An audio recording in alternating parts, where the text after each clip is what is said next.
राम राम दोस्तों, जैसा कि आप जानते हैं 3 अक्टूबर को एकादशी है, पापांकुशा एकादशी। इसका महत्व क्या है और इसका व्रत और विधान क्या है, आइए इसके बारे में जानते हैं। अर्जुन कहने लगे कि हे जगदीश्वर, मैंने आश्विन कृष्ण एकादशी अर्थात इंदिरा एकादशी का सविस्तार वर्णन सुना। अब आप कृपा करके मुझे आश्विन क्वार माह के शुक्ल पक्ष की एकादशी के विषय में भी बतलाइए। इस एकादशी का क्या नाम है तथा इसके व्रत का क्या विधान है, इसका व्रत करने से किस फल की प्राप्ति होती है, कृपया यह सब विधान पूर्वक कहिए। भगवान श्री कृष्ण ने कहा, हे कुंती नंदन, आश्विन माह की शुक्ल पक्ष की एकादशी का नाम पापांकुशा एकादशी है। इसका व्रत करने से सभी पाप नष्ट हो जाते हैं तथा व्रत करने वाला अक्षय पुण्य का भागी होता है। आश्विन शुक्ल एकादशी के दिन इच्छित फल की प्राप्ति के लिए भगवान विष्णु का पूजन करना चाहिए।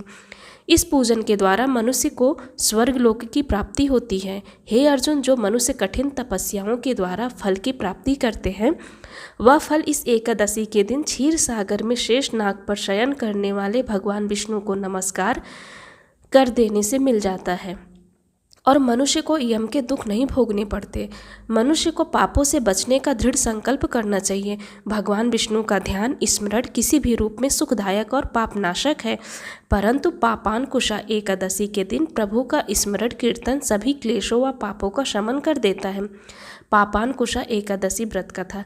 प्राचीन समय में विंध्य पर्वत पर क्रोधन नामक एक बहेलिया रहता था। वह बड़ा क्रूर था।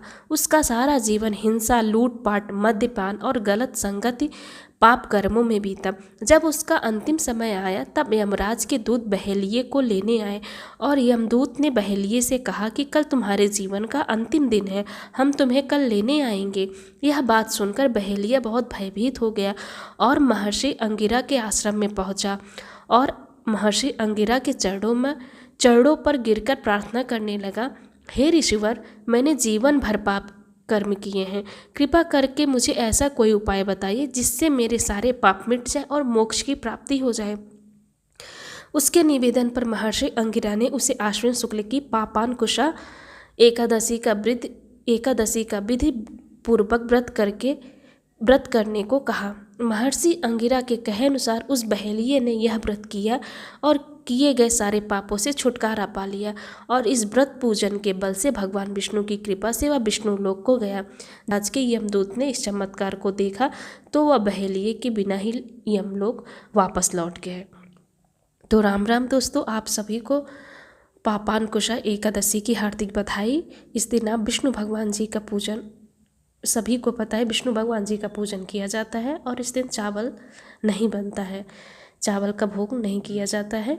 तो आप लोग इस व्रत को विधान पूर्वक से करिए और विष्णु भगवान से उनकी कृपा दृष्टि आप सब पे हमेशा बनी रहे। इसी तरीके से आप लोग अपने भक्ति मार्ग पर चलते रहिए। आप सबको एकादशी की हार्दिक शुभकामनाएं। आप सबका जीवन मंगलमय हो। धन्यवाद।